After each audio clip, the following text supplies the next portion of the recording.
You're tuned into Human by AI with Ashish Garg. Real, unscripted conversations about how humans and AI are shaping the future of community finance. Grab your favorite drink and let's dive in. Okay, welcome to the next series in a podcast. And I have with me someone who's very, very dear to me. His name is Chris Kearney, but I'll let him introduce himself. So Chris, welcome to our show. And can you tell our audience a little bit more about yourself? Well, thank you, Ashish, for having me today. You are one of my favorite credit union friends, and it is a pleasure to be here with you today.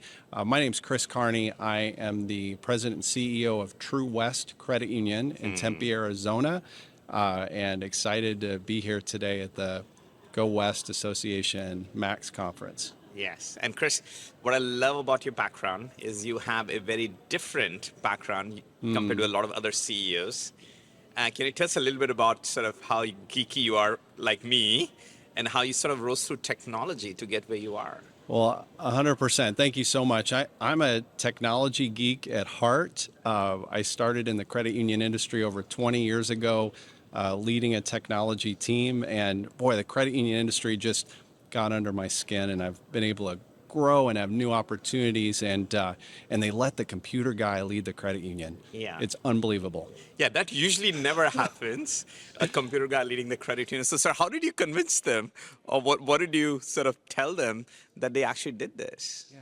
Well, I work with an incredible team at TruWest. Yeah. We have an incredible board, and sometimes others see things in you before you see them.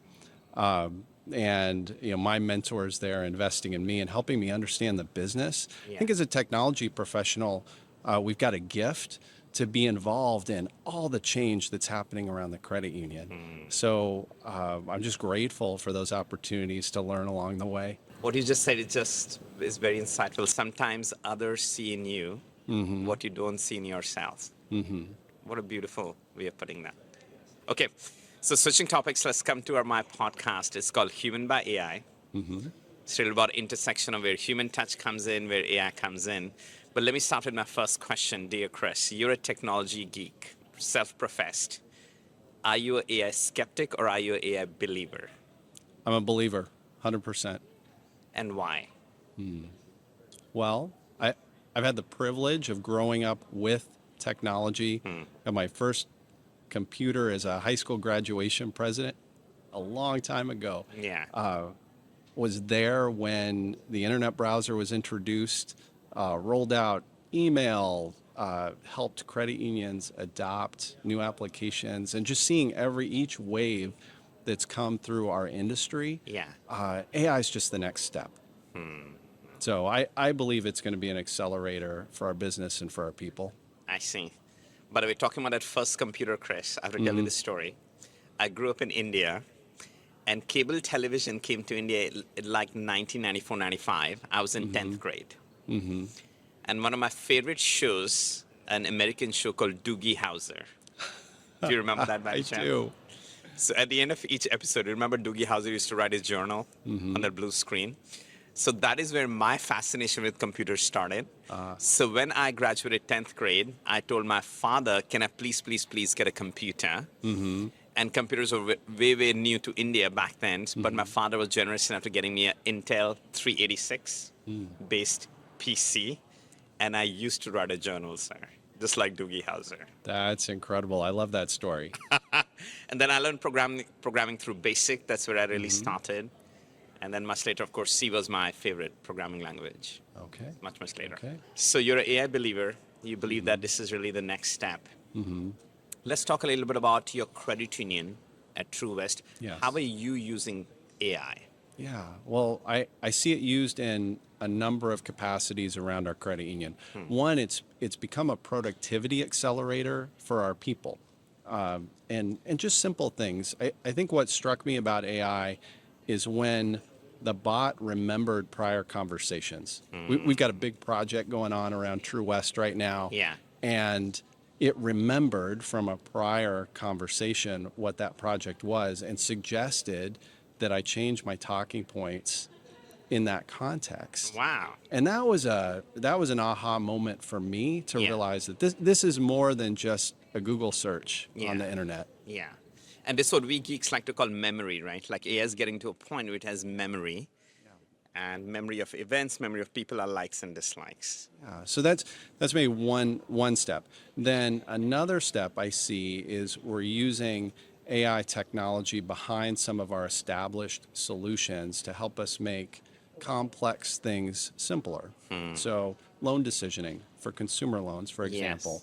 Our technology now can take into account several hundred data points to make a better decision around a loan than our traditional credit score that we might have done in the past. So I can see where it's becoming an accelerator for our back office. And then lastly, empowering our front office to better serve our members, right? Because this is something you and I as technologists have seen over and over again. The technology can take away some of the simple routine things and allow our people to focus on the more complicated tasks. Yes.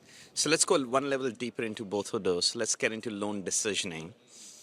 And like you said, that traditionally the score-based model or the FICO score-based model, how many different types of variables that model sort of considered? My understanding is that the traditional credit score maybe took into account 24 factors, right? And now we have hundreds that play into the scoring. Yes. And what does that lead to eventually? So now you're looking at more data points in credit decisioning. What does that really mean for the end consumer? Well, one, it means faster decisions, right? Because the more loans are able to be auto-decisioned for the member rather than coming into someone's queue to evaluate. I see. Right? So weekends, evenings, right? That's an opportunity for credit unions to expand their service to members. Yeah. And of course, if somebody's looking for a loan, I'll give you my example when I was buying my first home or my first car, you need that money urgently. So speed matters. Speed like matters. what you're saying. Are you also able to, through this AI-based loan decisioning, lend to people that otherwise you may not have in the sort of the prior model? Yeah, there's a couple of ways to think about that. One is we're being more consistent. The technology, I might make a connection to how we handled paper checks. Yes. 15, 20 years ago, right? There's a human decision on every one of those interactions. I see. Right? So today the technology is just much more efficient and consistent in evaluating those checks when they're scanned through your phone. So it reduces fraud, right? Makes the team more efficient, and that helps you serve more members over time, right? Lowers your cost. You can do more loans, expand your impact as a credit union. So 15, 20 years ago, each check was read by a human?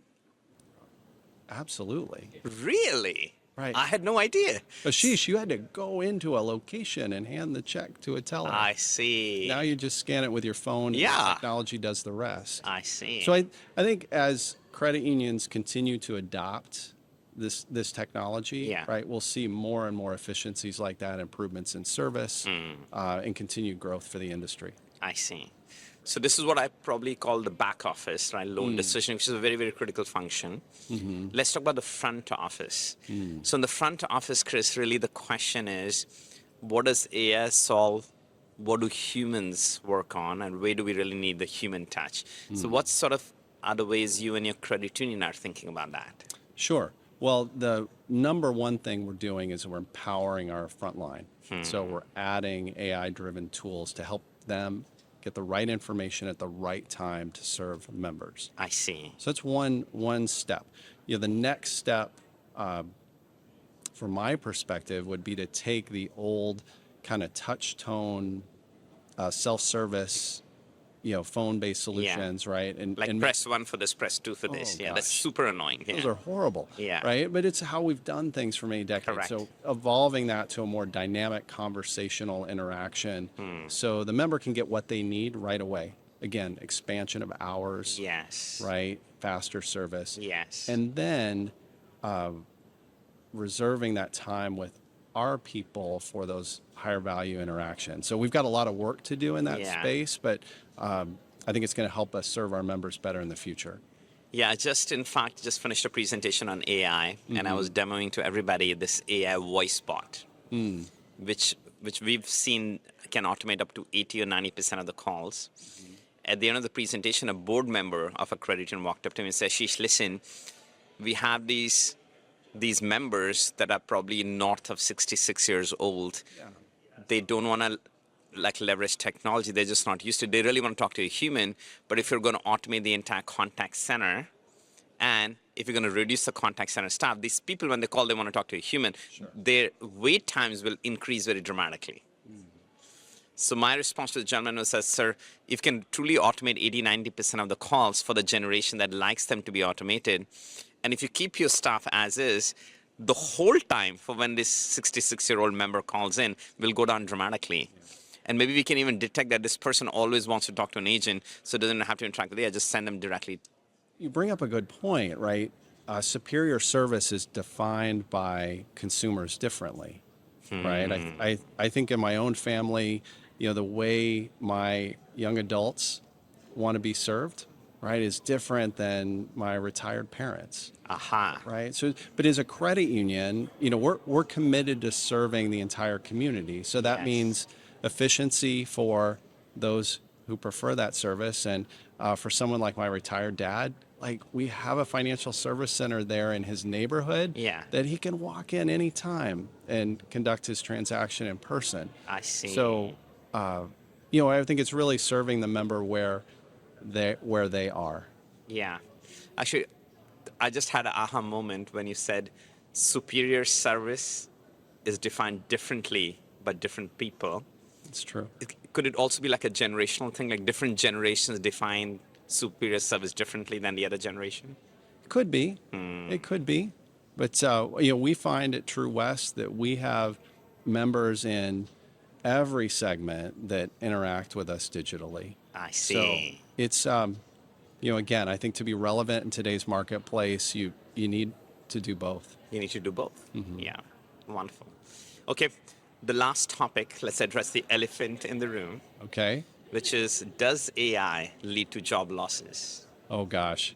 Well, I can say from my own history on the technology side of the business, we have larger teams today than we did 10 years ago. I see. Right. So there is more work to do, more complex work to do in the industry. And I think AI is going to just accelerate that. So I heard someone say that our job descriptions will change.